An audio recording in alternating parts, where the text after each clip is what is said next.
कहानी शुरू होती है और हम देखते हैं 1880 का वक्त। ये उस वक्त की बात है जब हॉपकिंस फैमिली का बुरे तरीके से मर्डर और रेप कर दिया जाता है और ये जुल्म करने वाले लोग और कोई नहीं थे बल्कि बर्न्स ब्रदर्स गैंग थे। एक खतरनाक गन फाइट हो रही होती है पुलिस और चार्ली बर्न्स के दरमियान, जिसका एंड पे रिजल्ट ये निकलता है कि गैंग के तमाम मेंबर मारे जाते हैं सिवाय चार्ली और उसके छोटे भाई माइकी के अलावा। तमाम लोग मर जाते हैं। यहाँ पर कैप्टन स्टैनली आते हैं और वो चार्ली को कहते हैं कि मैं तुम्हें और तुम्हारे छोटे भाई को आजाद कर दूंगा, जितने भी गुनाह तुमने किए हैं उन सबको मिटा दूंगा, लेकिन शर्त यह है कि चार्ली तुम्हें अपने बड़े भाई को मारना होगा जिसका नाम आर्थर है। आर्थर बहुत खतरनाक और शैतानी दिमाग का आदमी है। ये बिल्कुल साइकोपाथ है जो काफी हद तक एक लेजेंड बना हुआ है और ये इतना खतरनाक है कि दूसरे गैंगस्टर और इसके कबीले वाले लोग भी इसके करीब नहीं जाते, इससे डरते हैं। इवन पुलिस भी इससे डरती है और वो भी उसको नहीं पकड़ सकते क्योंकि उसको पकड़ने की कोशिश करना मतलब अपनी जान के साथ खेलना है। कैप्टन स्टैनली आर्थर को पकड़ना चाहते हैं क्योंकि वो सोचते हैं कि आर्थर जैसे लोग जब तक जिंदा हैं ऑस्ट्रेलिया में कभी अमन नहीं होगा और लोग मरते रहेंगे। कैप्टन चार्ली के छोटे भाई को अपने पास रख लेता है और चार्ली को 9 दिन देता है कि तुम आर्थर को ढूंढो और उसको मार दो। तुम ऐसा कर दोगे तो मैं तुम्हारे भाई को भी आजाद कर दूंगा और इन 9 दिनों में अगर तुमने उसे ना मारा तो तुम्हारे भाई को भी क्रिसमस वाले दिन फांसी दे दी जाएगी। यानी कि चार्ली को अपने बड़े भाई को मारना है छोटे भाई की जान बचाने के लिए। कैप्टन स्टैनली इसलिए ऑस्ट्रेलिया से जुर्म खत्म करना चाहते हैं क्योंकि उनको जबरदस्ती यहाँ ट्रांसफर करवाया गया होता है। यहाँ उनकी वाइफ भी साथ होती है जो बहुत नर्म दिल की है, वो जरा जुल्म होता नहीं देख सकती। इसी वजह से कैप्टन इस जगह को रहने के काबिल बनाना चाहता है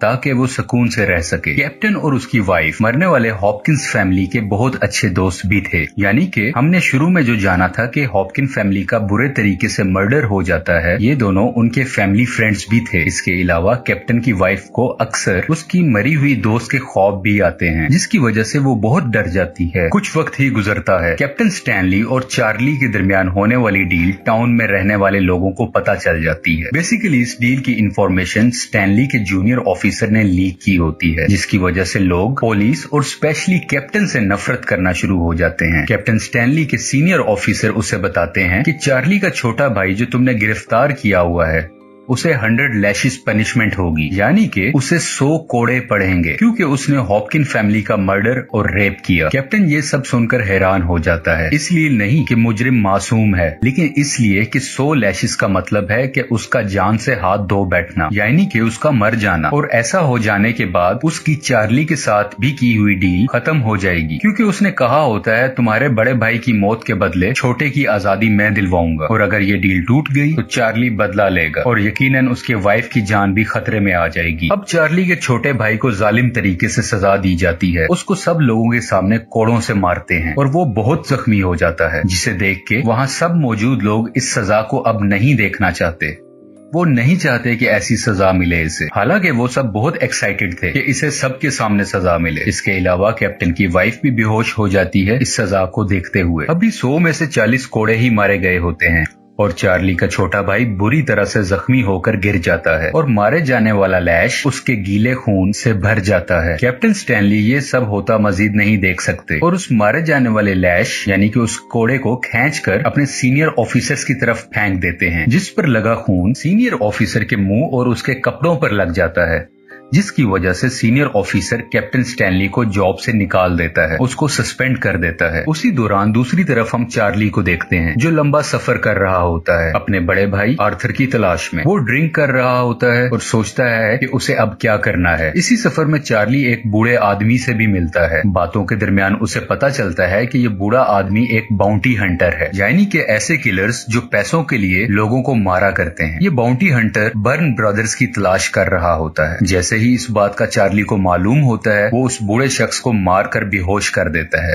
और वहां से चला जाता है। इसके बाद चार्ली पत्थर पर सोया हुआ दिखाया जाता है। यहाँ पर एक लोकल आदमी आता है और अपने स्पीयर यानी कि नेजे से चार्ली पर हमला करता है। स्पीयर से उसके सीने पर हमला करता है। इससे पहले चार्ली कुछ करता और एक गन शॉट की आवाज आती है और वो लोकल आदमी जिसने चार्ली पर हमला किया था उसका सर उस गन शॉट से फट जाता है। अगले सीन में हम देखते हैं कि चार्ली अपने बड़े भाई आर्थर के कैंप में मौजूद होता है। ये यहाँ पर बेहोशी से जागता है। ये कैंप मुख्तलिफ गारों के अंदर बनाया हुआ होता है। चार्ली के बड़े भाई आर्थर के गैंग में बहुत से ट्रेंड लोग होते हैं और इनमें से ही एक आदमी ने चार्ली की जान बचाई होती है, उस लोकल आदमी को मारकर जिसने चार्ली पर अटैक किया था। चार्ली के सीने के जख्म भी काफी हद तक ठीक हो गए होते हैं। चार्ली को इस कैंप में बहुत से मौके मिलते हैं जब वो अपने बड़े भाई आर्थर को मार सकता था, लेकिन वो उसे अब तक नहीं मारता। अब हम कैप्टन स्टैनली के जूनियर ऑफिसर को देखते हैं जो अपने किसी और मिशन के सिलसिले में आर्थर के कैंप के करीब ही होता है। बड़ा भाई आर्थर वहाँ पर आ जाता है और इसको मौत का मजा चिखाने ही वाला होता है कि जूनियर ऑफिसर इसे कहता है, रुको, तुम्हारे भाई चार्ली को यहाँ तुम्हें मारने के लिए भेजा गया है। इधर ये बात हो रही होती है और हम दूसरी तरफ देखते हैं कि वो बूढ़ा आदमी जो कि बाउंटी हंटर है वो कैंप के अंदर आ जाता है और यहाँ पर सोए हुए चार्ली और उसके साथी को रस्सी से बांध देता है। कुछ देर गुजरती है और आर्थर कैंप में वापस आ जाता है और बूढ़े बाउंटी हंटर को पीछे से गोली मार दी जाती है। ये अभी मरने के करीब होता है, मरा नहीं होता। आर्थर इसको आधी मरी हालत में चाकू से तड़पाने लगता है, इसे बहुत टॉर्चर करता है, लेकिन चार्ली सामने आता है और उस बूढ़े शख्स पर रहम करते हुए उसे सुकून की मौत दे देता है, क्योंकि वो नहीं चाहता कि ये आर्थर के हाथों तड़प तड़प कर मरे। अब वो वक्त आ गया है जब चार्ली अपने भाई आर्थर को खुद ही बता देता है कि मुझे यहाँ पर तुम्हें मारने के लिए भेजा गया था, पर मैं तुम्हें नहीं मार पाया, तुम मेरे बड़े भाई हो। वो सब कुछ उसे बता देता है और ये अपने छोटे भाई को जेल से भगाने का फैसला करते हैं। ये दोनों भाई चार्ली और आर्थर पुलिस के कपड़े पहनकर जेल में पहुंचते हैं ताकि खुद को ये पुलिस वाला शो कर सकें और जेल में आसानी से एंटर हो पाएं। और इसके अलावा ये अपने ही साथियों को चोर बनाकर साथ लाए होते हैं। ये जेल में ये कह के एंटर होते हैं कि ये कैदी हमें जेल में पहुंचाने की ड्यूटी दी गई है, और अब वो अंदर दाखिल हो चुके होते हैं। यहाँ पर वो अपने छोटे भाई को जेल से आजाद करवा लेते हैं और चार्ली अपने छोटे भाई को लेकर जेल से बाहर आ जाता है। चार्ली का छोटा भाई अभी भी बहुत जख्मी होता है क्योंकि उसे जो 40 लैशेस मारे गए थे वो उस दर्द का अभी तक सामना कर रहा होता है और बिल आखिर चार्ली के ही हाथों में मर जाता है। जब वो उसे दफन कर रहे होते हैं तो चार्ली को उसका साथी कहता है कि चार्ली, ये सब तुम्हारी गलती थी, तुम्हें अपने मरने वाले छोटे भाई को छोड़कर नहीं आना चाहिए था। अब हम फिर से कैप्टन स्टैनली और उसकी वाइफ को उनके घर पर देखते हैं। आर्थर और उसका साथी यहाँ आ जाते हैं और कैप्टन के घर पर गोलियां चलाना शुरू कर देते हैं। अंदर एंटर होते हैं और आर्थर कैप्टन को घसीटते हुए दूसरे रूम में ले जाता है और जालिम तरीके से उसे मुक्के और लाते मार रहा होता है, क्योंकि आर्थर बदला चाहता है कैप्टन को मार के। आर्थर अपने साथी को आवाज देता है और वो साथी कैप्टन की वाइफ को उसी कमरे में सामने ले आता है जहां कैप्टन जख्मी हालत में होता है, और यहाँ पर आर्थर कैप्टन के कंधे पर गोली भी चलाता है। वहां पर मौजूद आर्थर का साथी कैप्टन की वाइफ का रेप करने की कोशिश करता है।